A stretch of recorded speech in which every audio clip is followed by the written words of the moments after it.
Hello everyone! Kumusta? Welcome back sa aking YouTube channel. Now, video for today guys, maghugas ako ng aking mga kasangkapan. Kasi nasa pagka-itim na. Alam niyo ba guys kung ano ang ginagamit ko nito para pumuti? So guys, panoorin nyo. Ito. Siguro alam niyo na to guys kung ano to. Ito ay legit guys na ginagamit sa mga ninuno pa, kaninununuan natin sa unang panahon pa guys. So guys, umpisahan ko na.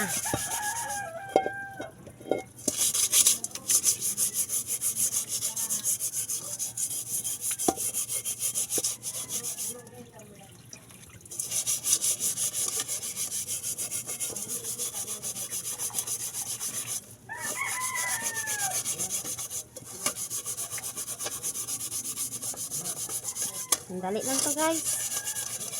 Ikot-ikutin lang natin yung kaldero natin para kuminis. Wala na tayong ibang ginagamit kundi ito lang. Kasi guys, kung bibili pa tayo sa tindahan ng pang kiskis or panglinis sa ating mga kaldero guys, naku guys, tiyak hindi ka makakabili ng ulam.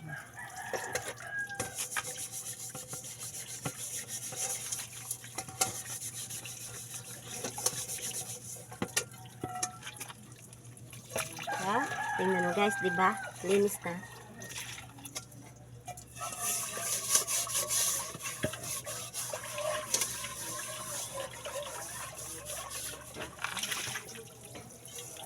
Kaya guys, kailangan magtipid tayo guys kasi may mga bata tayong pinapaaral. Remember, mga mari ko dyan, kailangan magtipid tayo.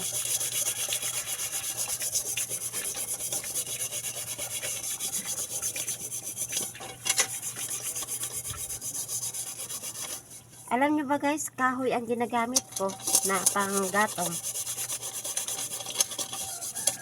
Diba guys, hindi maitim. Kahit kahoy yung ginagamit natin guys, na panggatong natin.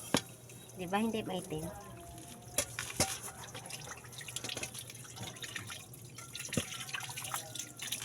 Saka guys, madali lang tanggalin talaga. Siguro guys, napanood nyo ang dati kong video na tinakpan ko lang ng yero or sin na mga maliit lang yung kala natin. Takpan natin ng kaldero. Tingnan nyo guys, oh. Kahit na kahoy yung ginagamit natin, wala talagang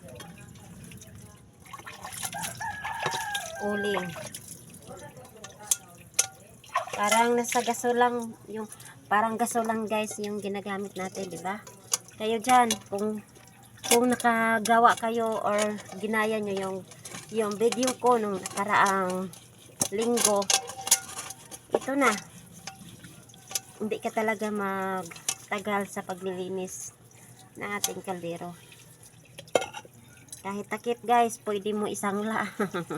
Charot. Pwedeng pagsangla talaga.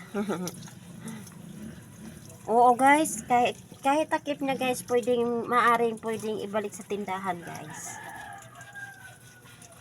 Diba guys? Kaya dapat tayong mga mami, wais tayo sa ating mga gamit. Gaya ng kaldero kasi haggard guys, diba? Haggard pag kuskus tayo ng kuskus. Mayroon tayong nagmamadali tayo, paano tayo pag madali?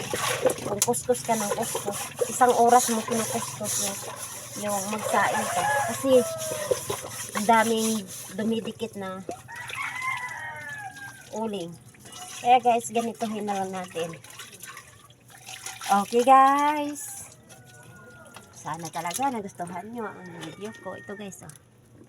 Finish na. Okay guys, bye bye. Ingat tayong lahat.